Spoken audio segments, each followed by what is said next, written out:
Welcome to Women's Sports Weekly, where women's sports happen every day, but we talk about it once a week. I'm Danielle. And I'm Carolyn. Women's Sports Weekly is a podcast where we discuss the latest news, explore interesting stories, and share our love for women's sports.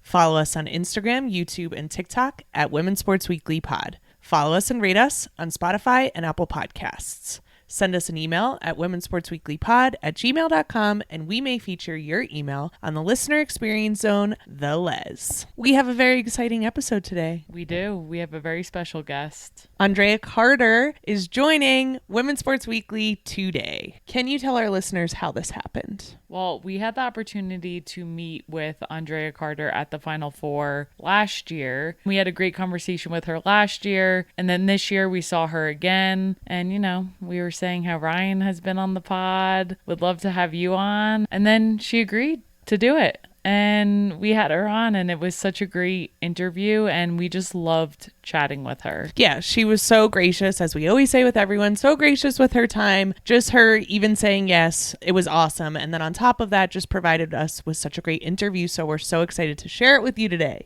Yes, I hope you all love it as much as we did. Before we get into the interview, let's get into an update. We have Run Club this Thursday and every Thursday at 6 p.m. Mountain Time at the 99ers Sports Bar here in Denver. If you share the secret word with the bartenders after a run, you will get 50% off your first draft. The secret word this week is Andraya. It's got to be Andraya. So let's get into this interview with Andraya Carter.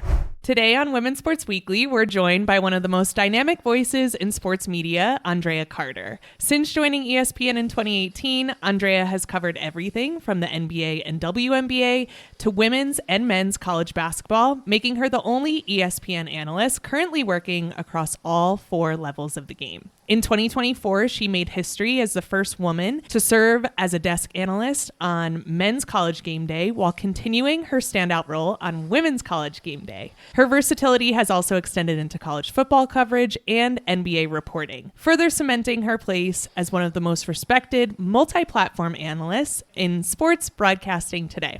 A proud Tennessee Lady Vol for life, Andraya is a double graduate of the University of Tennessee and was a 3-year letter winner for the Lady Vols. The Georgia native earned widespread recognition throughout her broadcasting career, including the 2023 Dawn Staley Excellence in Broadcasting Award, the National Sports Media Association's Best Young Reporter honor, and a Sports Emmy nomination for Emerging On-Air Talent. Welcome, Andraya. Thank you for having me. It's always so okay, stop reading the bio. But yeah, no, thank you for having me. So happy to be here and join you all. I've had a good time talking to you both at the last two Final Fours. So I'm glad we've gotten to finally have some more time to talk when people aren't moving around us constantly. Yeah, we really appreciate that. And we appreciate you sitting through your list of awards and recognition. Thanks. So we want to start with a lot about you. You grew up just outside of Atlanta. You had an incredible high school career at Buford High School. You won 3 state championships in high school.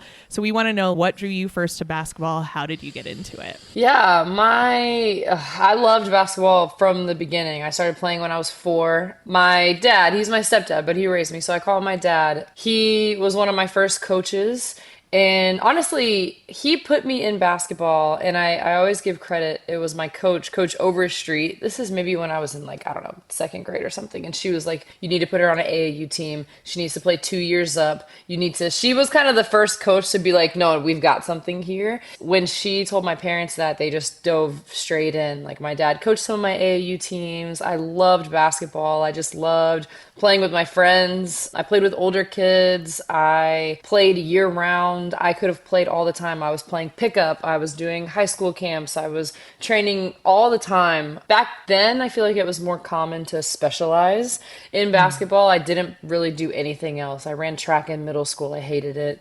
And I just loved playing basketball. My best friends were on my teams. And yeah, I loved everything about it. I loved sprinting, running, defense. I would say my first, potential was basically based off of athleticism, not off of anything else, but grew to become a little more skilled and things like that as time went on. When did you know you were good? Gosh, I don't know. I think so. Growing up, I used to spend like weekends at my Nana's house. So with my biological dad's family, I would stay with my Nana. And she actually passed while I was in college, but I would play with my cousins that were boys. Or we would go to the rec center and we would play with a bunch of boys. And I was always the only girl. So it started to click a little bit that I'm not doing the same things that, the other girls are all sitting on the sidelines and like they're watching or they're chatting, or we would play at this park and all the girls would be like over there and I would always be with the boys playing. And so I think from a young age, I really realized, I don't know, that I just really liked sports. I don't think it clicked that I could do something with it until like late middle school when a scholarship offer came in, and you like barely know what that means at the time. But I knew I wanted to play basketball and I knew I wanted to play in college. I think when I first got my scholarship offer, that's when I realized like, okay, it wasn't the school I wanted, but I was like, okay, we can keep working for this. What school was it? Yeah. Well, I was great. I was very happy I can't remember which ones came first. I know Florida State and UGA were a couple of the first offers that I got. UGA, Tennessee, and UConn were my top three schools always. Tennessee and UConn came later than the rest of them did because they did, a lot of the offers came in relatively early. Probably not early for today's generation of kids. They get scholarship offers super early because they're just so talented and so skilled. But yeah, those were my top three schools. But Tennessee didn't offer till right before my sophomore year. And UConn, I never went on a visit, so I never got an official offer from UConn. But I committed to Tennessee as a sophomore because that's really where I always wanted to go. That's great. I was a huge Tennessee fan growing up as well. Pat Summitt, Hold on, Danielle. unbelievable. You What? need to tell Andraya about your room, because like not just like a huge Tennessee fan. Oh yeah, my dad and I painted my room like 2 walls were Tennessee orange and 2 walls were the blue, and I had Tennessee everything. Like I was obsessed. That's so fun. That's when you it's a say little that because embarrassing. my bedroom was blue and my bathroom was orange. So we're on the same page. We're on the same page. There you go. I've heard you on another podcast talk about your high school coach and how he was really tough and I'm sure shaped your college experience a little bit. I would just love to hear more about your college or your high school experience and what kind of impact he had on you. Coach Durden was tough, yes, but like tough love. Like the two things went hand in hand. I was emotional as a kid. Like I remember missing free throws in 8th grade and it like could have won the game and I was in tears. And my freshman year, we had 8 seniors. We practiced with the high school team when I was in middle school, but I couldn't play. We weren't allowed to play varsity until I got to 9th grade. And so when I was in 9th grade, we had 8 seniors. So I just had no responsibilities at all. I just got to be like the fast freshman that was out there just getting the ball to the right people and getting steals, and I didn't have to lead. I didn't have to do anything except play, which was great. And then my sophomore year, when those 8 seniors graduated, my coach was like, you got to figure this out. Like, you need to lead. And so there would be whole practices, like entire practices where he would just make us run, but he wouldn't tell us why. He would just make me figure out why we were running or what needed to be done again or what needed to be said to who. And he would just look at me and I would look at him and everybody's also looking at me and I would just be in tears because I'd be like, I don't know what you want me to do. And you're being too hard on me. And he was so hard on me, but it brought out the best in me. Like, I remember, I've told this story before, but we would go and play scrimmages in the summer. And we were in this big gym. I can't remember where it was, but we weren't playing very well. I wasn't leading very well at all. And he calls a timeout and just tells the whole team to come over to the bench. And then he's like, no, you wait at half court. And meets me at half court and just absolutely is tearing me to shreds.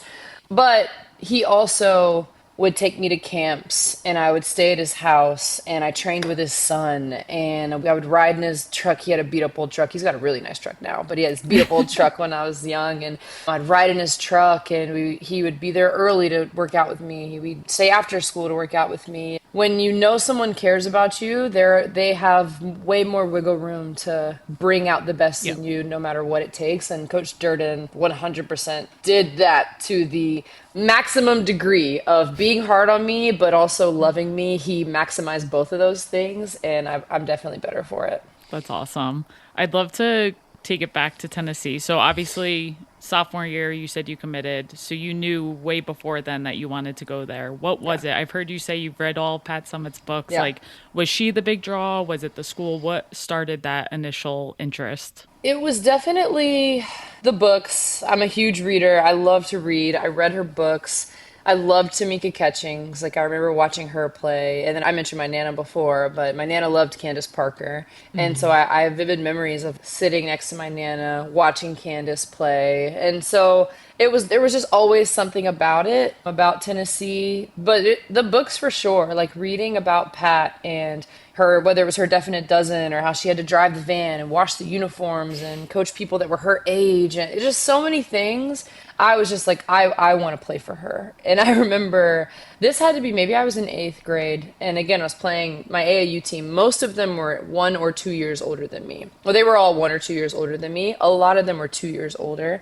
And we were playing in this tournament it was Augusta. And Pat was like checking into the hotel, and I was at the top of these big stairs, and I'm like freaking out, just looking at her. I didn't even go near her. And my teammates, all older than me, forced me down the stairs, made me shake her hand, made me introduce myself, and I was like freaking out, like couldn't believe it. In that same tournament, I was playing in a game and fell at Gino's feet and like looked at him. And my AAU coach, who was very similar to my high school coach, his name was Tim Ellis. He was like, "What are you doing? Get up! Like, let's go!" Like, so I just had these starstruck moments with Pat, with Gino. But for Tennessee, it was also closer to home. I've mentioned my Nana already. This is the third time, but I wanted her to be able to drive to my games. My brother dealt with seizures, so I wanted to be close enough to him to get home if I could. And Tennessee was just, it was perfect. I spent a lot of time at the University of Georgia. One of my first mentors and big sisters played at Georgia. Her name's Christy Thomas, and she played at Georgia. My best friend committed to play at Georgia, so I was up there all the time. The first time I went to Tennessee, it felt different than all the times I went to Georgia. And so when I took that first visit, I mean, Georgia I could go to in my sleep. Like, I loved the gymnastics team, I loved the football games, like I loved it. And Tennessee just felt immediately different when I went. So that was sort of what sealed the deal for me on that first visit to Knoxville with Pat, and getting to meet her and spend time with her. I was like, I've got to come here. Can you name what that was? What was the difference? Did it feel more like home, or like more like it would be a challenge, or what? You know, kind of. It's hard to explain, but I just remember everywhere that I went, like there was this huge training room, and all the women were in there, and all the players were in there. And I remember walking in, I could just see myself there. Like, and I remember, going to, I want to say, was it Stokely? And just going to all the different places, and Thompson Bowling, and they made me come to the court. And at the time, and I don't know if Tennessee does it anymore, honestly. I haven't been to one of their practices in a while, but everyone used to touch feet in the circle. And so I got to go, Pat called me into, the circle for practice, and I was like touching feet with everyone. And I don't know, you just, people say when you know. Everywhere that I went, and then spending time with Pat, I just felt like, I want to come here and be great. I remember telling my dad, like, I've got to come here. And I remember when she offered me a scholarship, which was a complete surprise, because the game she came to, I didn't play particularly well, but I wanted to commit right away. And my dad was like, no, if you win a state championship, then you can commit to Tennessee. I don't know. He was trying to be motivating, but we won, and I committed like the next day. So I don't know. It was just different. I just felt it all over. Like, this is where I'm supposed to be. Yeah, that's awesome. So Pat offered you sophomore year, and was it right before you went that she announced her health issues and was stepping down? So how did that impact your decision to stay? Did you waver at all? What was going through your head in those moments? It didn't impact my decision, and I didn't really waver. Like, I remember talking to Ariel Massengale and Sierra Burdick and my dad, and I wanted to know if Ariel and Sierra were staying. I'd known them from just camps and Team USA and things like that. It was really cool with them, and they were staying. And also too, Pat, I tore my ACL my senior year. So before my senior year, I was training for Team USA, and I tore my ACL, and I didn't get to play the majority of that year. But that whole summer while I was doing rehab, she called me and let me know that the announcement was coming. That was in the fall. So I tore my ACL that spring. She made her announcement that fall. And Pat stuck with me, like, she didn't waver at all when I told her I'm probably not going to play this year, and I tore my ACL, and there was just no hesitation. She was like, okay, well, you'll be fine. We'll see you at Tennessee next summer, So just her sticking with me I just immediately felt that same thing with her. So she sort of set the example for me of what it looks like to carry through on a commitment to someone. And I felt like the least I could do is do the same for her. Also, at that point, Tennessee was really all that I knew. Like, I committed as a sophomore. This was a senior. My parents got me a Toyota Corolla, and I could drive up to Knoxville all the time. Like, I would go up there, and I would hang out, and I didn't talk to any other schools for multiple years at that point. So, no, I didn't waver. It was interesting because Pat recruited me, and Deidre Charles Furlow recruited me. So those were the two people that I talked to the most about Tennessee. And then obviously both of them are no longer with us, and they both weren't on the staff anymore. And of course, I hope they both rest in peace. So the staff, who I love now, of course, but I had to get to know them a little bit. And so it was kind of a journey for everyone. Obviously, you lose someone like Pat. It's a journey for everybody, but it was definitely a journey for me. Still going to Tennessee, because I was so familiar with it, but two of my most familiar cornerstones weren't there anymore. You didn't get to play for Pat directly. Yeah. Did you see the transition in your teammates too, of everyone kind of having to figure out what this new Tennessee team looked like? Yeah, definitely. I have memories of everyone just sort of being like, and we were freshmen, so we didn't really know exactly how it used to be done, right? And so, but for everyone that was there before, the seniors, juniors, and sophomores, there were some growing pains for sure. Just obviously Holly's coming in. She doesn't want to do things exactly the same as Pat. She's also not the same person as Pat, personality-wise. And there's new director of ops coming in and just so many new pieces. There are a lot of new personalities, a lot of new voices. Our rules, one year, we weren't allowed to walk on the court at all. Like if you were on the court, you had to run. Or then there was one year where sitting and standing was a rule that you had to do, and that we had a curfew, and there were just a lot of different things that were new, and that the staff were. It was sort of like the staff was figuring it out, and we were figuring it out. They had to figure out who they wanted to be as a new staff and what they wanted their standard to be. There's a Tennessee standard, of course, but there's also what is this iteration of it going to be? And so we were all sort of just learning alongside each other. And it's crazy because when I think back about Tennessee, none of that is what I think about. Was it hard at times? Yes. Was losing hard sometimes? Yes. But I really, my immediate memories are just joy. Despite the difficulties and despite falling short, really, of the Tennessee standard, I had a blast. I just loved it. Knoxville and Tennessee was clearly where I was supposed to be. And I hope that, because obviously so many things factor in now to players making their decision for college, I hope that players still go where they feel like they're supposed to be. Because if basketball doesn't go well, or you lose a game, or whatever hardships are going to happen, because they're going to happen when you're in college, I hope that players today still feel like they're where they're supposed to be, just as people, because I wouldn't change any of it. I think that's such a great point, and we've talked about it on the podcast before, especially with NIL and this increase in money. Cultural fit is so important, and I don't know how to translate that to young athletes who might have to take care of their family members or are just trying to get paid, which I understand. Cultural fit just has such a huge impact and can impact the rest of your life, right? If basketball doesn't work out for whatever reason, it's just huge. Yeah, on one hand, I would say I'm so thankful, honestly. Of course, NIL is an amazing opportunity, but I think for me, as angsty as I was and as overwhelmed as I felt just from the game alone, I got my master's in sports psychology after I stopped playing basketball because psychologically I had the hardest time. I'm so thankful that the only thing I ever had to consider was myself. Right, I didn't have to consider my family or bills or money or, I just had to consider, where do I want to play? What town do I want to be in? What teammates do I want to have? And, what style of basketball do I want to enjoy? What coach do I want to play for? All of my decisions for going to school were so not selfish, but that's the only thing I had to consider, and maybe how far I want to be from my family or how close I want to be to my family.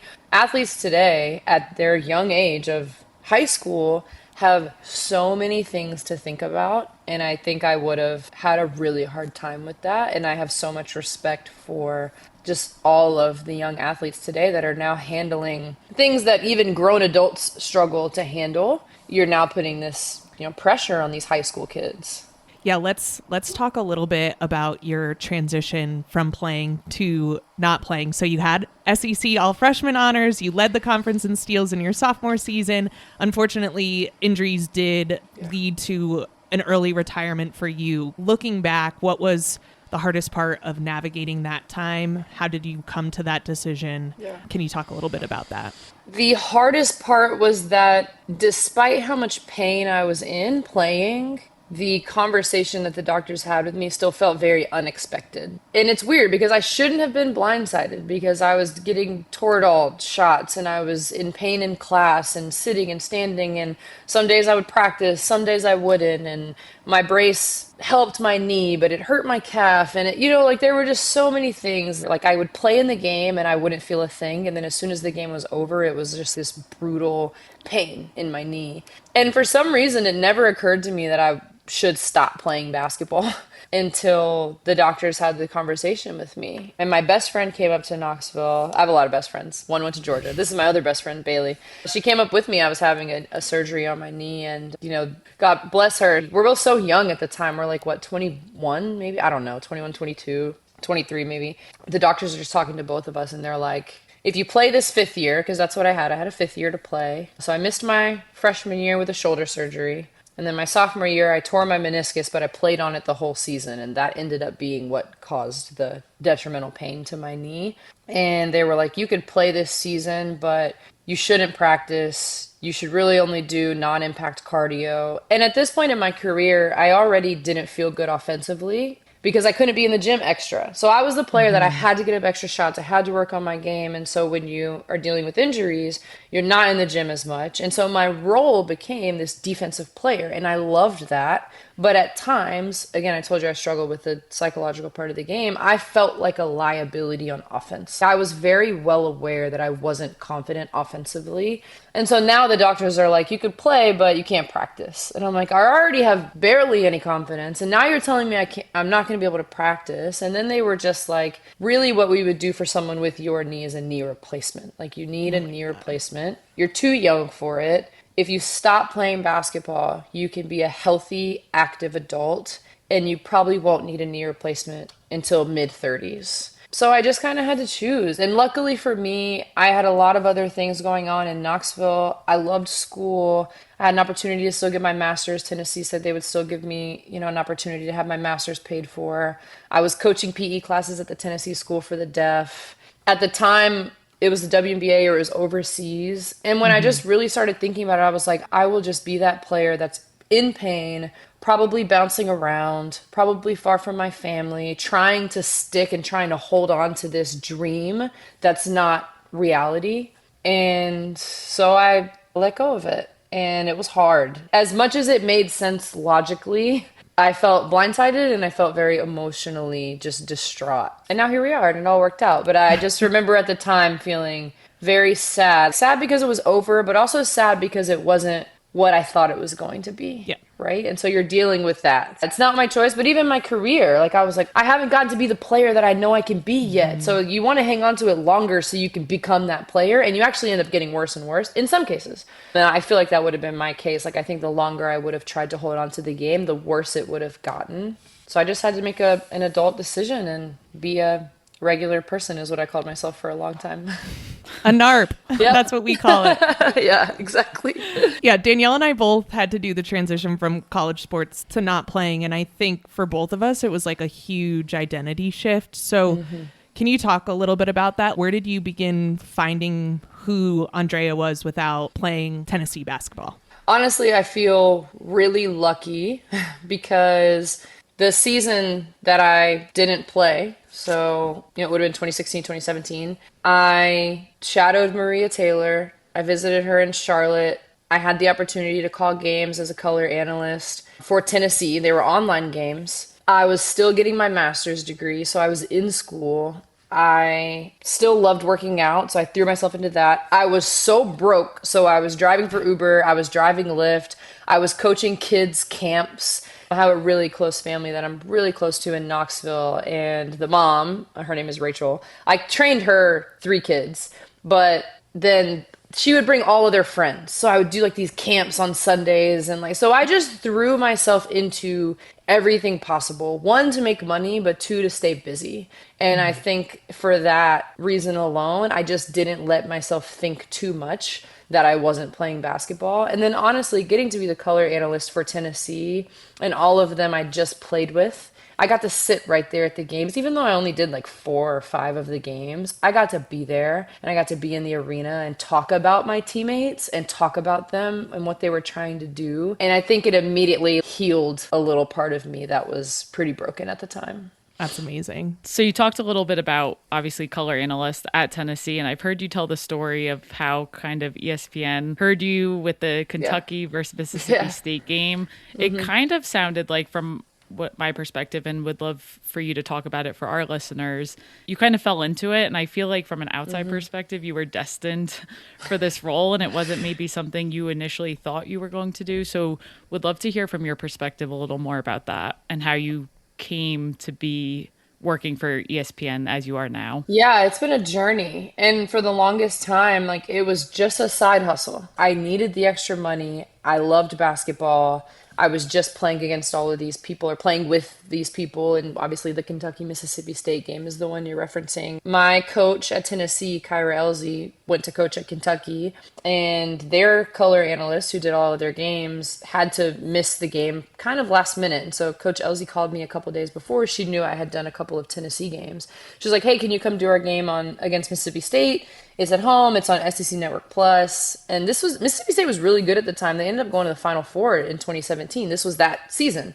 And I'm like, of course, I do my prep. I know these teams. And I go up and call the game. And the game went to overtime. And Kentucky was an underdog. So Mississippi State, this was like a dominant team. This was Victoria Vivians, Schaefer. This was that squad. Mm-hmm.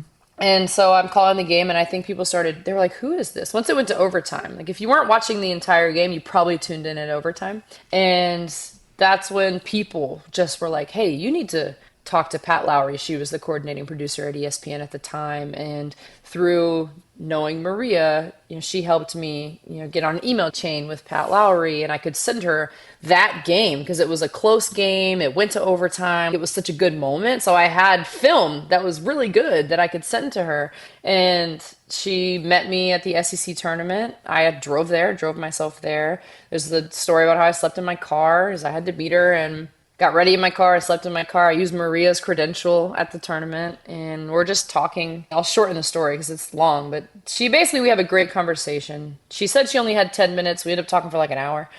And we're in a hotel lobby, which I would encourage anyone, if you're going to meet with someone, do it in a hotel lobby, because as people are walking by, they're like, oh, Andraya, how are you? Like, Nikki Fargas was coaching at LSU at the time. She recruited me. She went to Tennessee. So she's like, Andraya, how you doing? And Nell Fortner also recruited me. She was doing SEC Network stuff. So, like, Pat's getting to see these people walk past.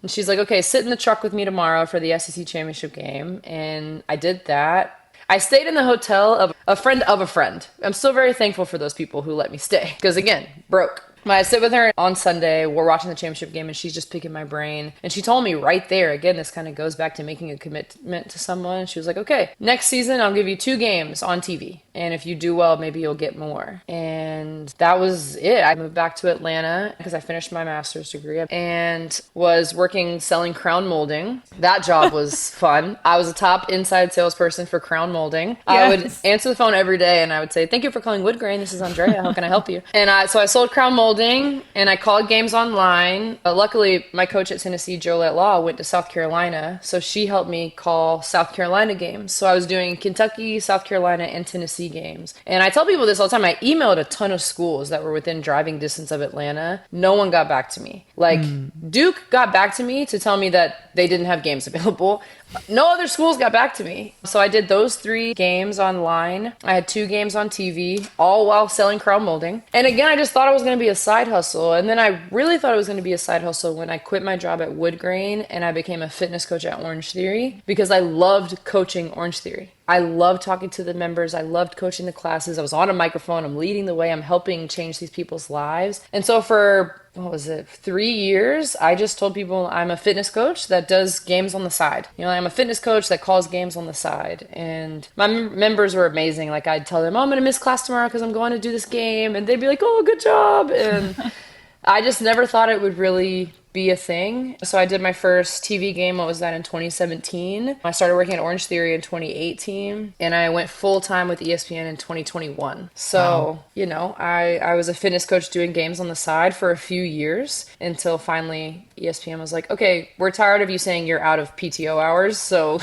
let's just make you full time at ESPN. And that's how it happened. That is so amazing. That is really, really incredible, because you do have to just juggle all of these things before something comes in and comes through. Mm-hmm. What did you tell Orange Theory when you got that 2021 contract? Were you like, peace out? Or... Luckily, my boss at the time, he was a huge Kentucky basketball fan. He's a huge Kentucky fan. And so when he took over the Orange Theories, actually, and we started talking about SEC basketball, we got pretty connected at that time. Everyone was always so supportive. And I think a lot of people at Orange Theory, they would kind of keep up with what I was doing because I was their colleague, or, they were my boss. And so they were so supportive. And I think by the time I was able to go full time, everyone but me saw it coming. They were like, okay, yeah, this makes sense. So yeah, there was no pushback. It was all support. I'm still an Orange Theory member. This is not an Orange Theory promo. I still love the workout. And actually, someone that I coached is now the head coach at the studio I go to. So like, there's just all these connections through Orange Theory that I still have to this day. So I'm so thankful for that opportunity. But by the time I told them I was going to be full-time at ESPN, they were just like, go be great. So it was good. That is so amazing. I also saw on your Instagram that you're working upper body in 2026 and I'm working lower body in 2026. So maybe we could trade, because I'm on Operation Fat Ass for 2026. I'm telling you.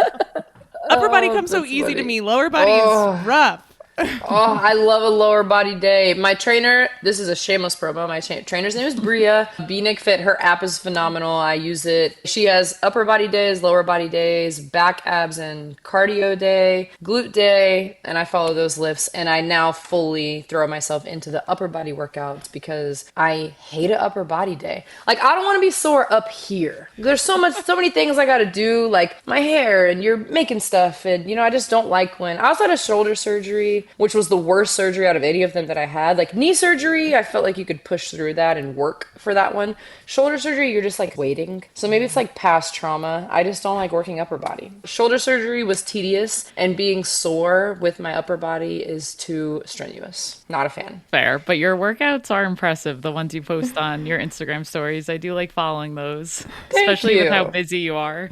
Thank you. I appreciate it. How are your workouts going, though? It's because we're pretty deep into 2026, so... Not well. Okay. All right. I hip thrust so much. No, she's nothing very happens. Strong. Nothing happens. Really? I think I have to be honest. I think it might be diet related. Like, I think if I took care of that a little bit more. We've got 6 more months. Okay, let's get back to I was going to say, I do kind of cheat the system sometimes. So once a quarter, I just started doing this year, so I say that. But once, I've done it twice now. I do a 5-day juice cleanse. It kind of resets my appetite, smaller portions. Any food is good, even healthy food, after you've been drinking juice for 5 days. Yeah. So I kind of use that to like continuously reset my diet, because you can't go from juice to like a Zaxby's grilled cheese, which is my favorite meal ever. But yeah. Yeah, and I think I'd rather die than do a juice cleanse. Yeah, I tried that once and lasted 2 hours, and I was like, I need 2 a meal. hours? Oh my. Okay, but these are like flavored juices. Like, no? Like, okay. I can send you the one that I do. You can try it. Y'all can do it together. Hello. More power to you. You have the ultimate cheat code in a partner. That's like the best We would get divorced. That's so funny. And then blame me. Yeah. Oh, what happened? Andraya Carter's juice cleanse actually brought us down. Yeah. You'd be listed on the papers. Yep. All right. So 2024, you become part of ESPN's Women's Final Four coverage alongside some of our faves, Chiney Ogwumike and Elle Duncan. Was there a specific moment for you, and maybe the three of you, where you were like, oh gosh, we are the big three and we belong here? Yeah, I don't know. Kind of like we were in studio one time and Elle was looking on whatever social media, maybe it was Twitter, X or something, and she was like, guys, everything's really positive. Everybody's really positive, which is like rare, right? Like usually, people are like, I don't like her voice, I don't like her style, I don't like her just, people want to go be negative all the time, which is fine. I get it. You want to have a space to express yourself. That's great. But for us, there was that. It was the tournament for sure. And I think people, because we were on TV so much, for people to spend every day with us watching a multitude of games and to tune in multiple days in a row and not get sick of us, we were like, oh, this is cool. And I think the bigger thing for us in that moment was more, well, for me, but we've all talked about it, was just how we all felt like we were completely being ourselves for that long of time, and to be in the studio for 16 hours with two other people and to just feel that comfortable and that relaxed and have natural chemistry and have jokes and be able to be serious about things, but then be able to have, laugh. And it was just, the games were so good. They were so competitive, the talent level on the floor, plus the chemistry we had. It just felt like the perfect storm of being able to meet the moment, because I do know we all wanted to match the level of the games that we were watching, right? The games are so good. They need to come out and have our analysis be that good and our chemistry be as good as what we're seeing on the floor. And I think we were able to do that, and we had so much fun doing it. Yeah, your authenticity, and I think so many people are just starving for authenticity. Yeah. And so to see three women do that and it just like click, it was really refreshing. Honestly, I was like, this is so nice that we have these three women who know basketball so well, who clearly like each other, who are clearly having so much fun. It was just so cool to be witness to. Yeah, it was cool. And we're already planning on when we're going to go to Elle's house next. We hop on FaceTime. We're still really good friends, which I think is a really good part of it. What everyone was seeing on TV was the reality off of TV. How we kiki in Elle's kitchen, that was how we kiki on set, and how we still, spend time together now. So it was really cool to be a part of that. And I think just so many people saying how much joy they got out of it, or that they learned something about basketball, or whatever people got out of it. Because sometimes I feel like, I go from a job like Orange Theory, say, where I'm directly impacting people's health. I'm directly impacting their lives. And there are sometimes where I'm like, I'm on TV, but I can't, am I doing enough, And to hear so many people just say that they got something out of watching us and they felt like they were a part of it with us. Because sometimes you're in the studio and there's a camera in between you and the people, right? It's great when we get to go to the arenas and we get to be there in person. But sometimes in the studio, you're like, am I making an impact? So being told that we were doing that, I think was really awesome for all of us. Yeah. And I just want to say, so this past year with the South Carolina UConn matchup, with everything that happened with Gino after, you actually spoke directly after the game. And for me personally, I'm like, I'm angry, but I don't know why I'm angry. And then your analysis after the game, I was like, that is how I feel. Yeah. How do you keep your cool? And that makes an impact, right? Because you're able to speak about things in a way where I was like, I couldn't put that into words, but that's exactly how I feel. So how do you know when to use your voice in that way and keep it together? Honestly, and this, I don't know, because I've been asked this before, and I think part of it has to do with the year after I played at Tennessee. I had a lot of emotions, and I was calling the games for the team I just played for, and calling the games for the team I wanted to be playing for. And so my first year ever providing analysis, even though it wasn't great, there was potential, but it was not great. But I was constantly weighing my emotions. I'm almost emotional now thinking about it, because I was constantly hurting or feeling a lot while breaking the game down and while having a job to do. And it's so you learn, like, as adults, right? There's like two things can be true, right? Like, I'm grieving, but I have to go to work. I'm sad, but I need to take the dog out. And so that was my introduction to being an analyst, was dealing with a lot of emotions and saying the facts and saying what was happening on the court. Not how much I missed it, not how much I wanted to be out there, not how much that's all I really wanted to talk about, but just constantly like compartmentalizing feelings and analysis. And I think just that experience alone, just getting right into it after playing and missing it so much. I think that's helped me a lot along the way of dealing with things that are emotional or could make me angry or that I have any ties to when I'm calling games or I'm in studio and I'm talking about my friends, right? Like I have a lot of friends that play in the W, and so you're constantly picking where you want your attention to go and how you want to deliver a certain message. And I think that's helped me in situations like that one. It's incredible. It's really cool to watch. Thank you.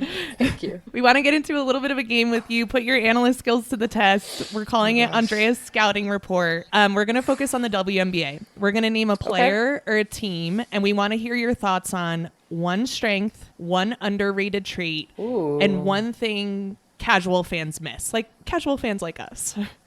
So one strength, one underrated trait, one thing casual fans miss. Okay. We're going to talk about people we talk about a bunch on the podcast. So let's start with Sonia Citron. What's a strength? Her strength, poise, just under control, playing at her own speed, and efficiency. Can't name two strengths. Sorry, she's so efficient. She just hits really tough shots. But I think poise, composure, the way she played as a rookie was just unbelievable. Underrated trait? I don't know if people talk about her defense as much as I like her defense. So I would say underrated trait would be the even potential that I think she has to be an even more impactful defender. Or also, she's a sneaky good playmaker. Like, she's a sneaky good passer. Quick hands, that helps her passing and her defensive playmaking. But I would say underrated would be her defense. And something casual fans might not...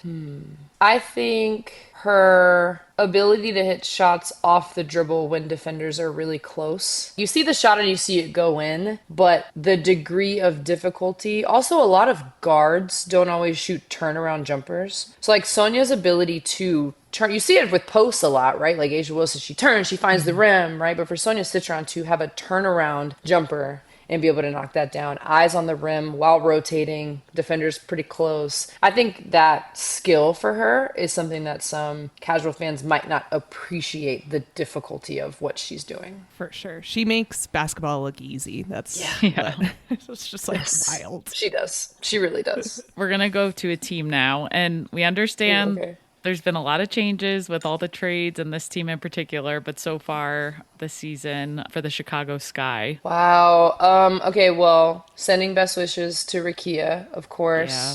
Tennessee Lady Vol. I was really excited about this team. I still am excited. Big fan of Tyler Marsh. But Rakia going down, I think, like, when you talk about people being able to hit tough shots and just being able to go get a bucket and go make something happen, her versatility, her size. So Rakia, we're sending you all the best and wishing you so many great things on this road to recovery. But Chicago, I think about strength. I think the way they're playing through Camilla and the speed that they have in their backcourt and with their guards would be that team's strength. Underrated? I don't know. Is Camilla underrated? I think the potential for Camilla to continue to grow and blossom, and their ability, there being Chicago, their ability to continue to play through her, go to her, play around her, like that chemistry, I could see it only getting better and better. And also Gabriela Jaquez. She's tough. Gabriela Jaquez, just everything that she brings, grittiness, toughness. I think she had 24 points the other day. The potential for her to be a big piece of what Chicago is doing for the future as well. I think Chicago got a really good one. And something a casual fan might miss. I think a casual fan could miss how much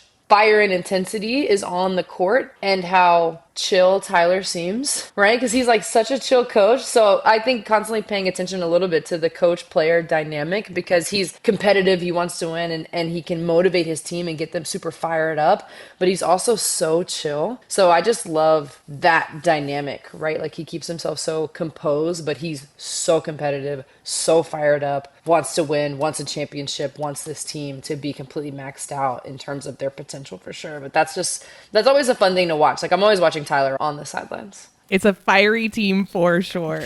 Yeah. Yes. Okay, last one. Olivia Miles. Wow. Strength, Passing. Her passes are ridiculous. She had a one hand. She was trying to find, I can't remember who was slipping to the basket. I think it was Coffee. And like it was off the bounce. And it was just outside of Coffee's hand. Like the pass didn't even make it. And I was still impressed by the pass because there are a lot of players that just wouldn't even throw that pass. So passing is her strength for sure. Underrated? I think it was probably underrated when she was in college because I didn't think she was going to be able to do it the way she's doing it still in the league. But her ability to get downhill. Like I'm still watching. I'm watching Minnesota give Olivia Miles a high ball screen just like they used to at TCU, and she's getting complete layups. And so underrated maybe to everyone, but it was underrated to me. I remember when she was playing in college, never once was I like, oh yeah, she's gonna be able to get those layups in the W. Like I never said that was going to translate, and it's translating. So this is like calling myself out in this aspect. Underrated is her ability to get to the rim. I just didn't think it was going to be as easy as it has seemed. Obviously defenses will continue to scheme against it, but I'm just watching her get straight line drives to the rim, or maybe like one crossover off a high ball screen. And something the casual fan might miss.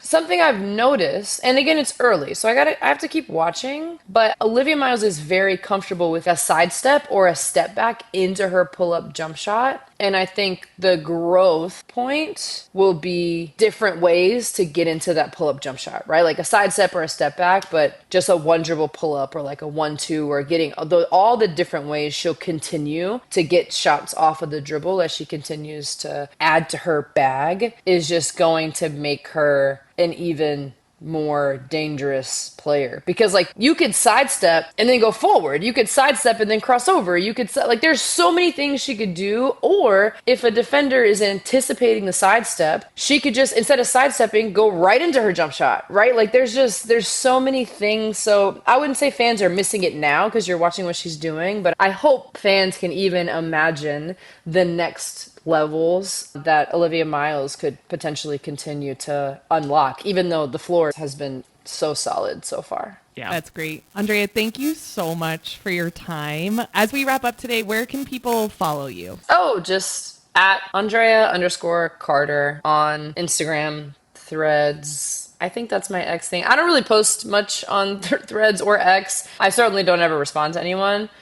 But I post more on Instagram and ESPN. Anytime we have a WNBA game, we're going to have WNBA Countdown as a pregame show on ESPN. So ESPN, ABC, I will be doing the NBA draft. Be at WNBA All-Star if people want to come in person and say hi. Will you all be at WNBA All-Star? We're not planning on going. We're trying to go to a Chicago game, though, this year. That's our goal. Yes. Chicago summers. Chicago's gorgeous in the summer. So, yeah, go check it out. Thank y'all for having me. I appreciate you both. This was a lot of fun. Thank you, Andraya, for joining us. That wraps up our interview for today. Be sure to follow Andraya on Instagram at Andraya_Carter and watch her on ESPN. That's it for this week. We will see you next week on Women's Sports Weekly. In the meantime, watch women's sports, rate and subscribe to the pod on Spotify, Apple, and YouTube, and share the podcast with your friends. Thanks for joining us.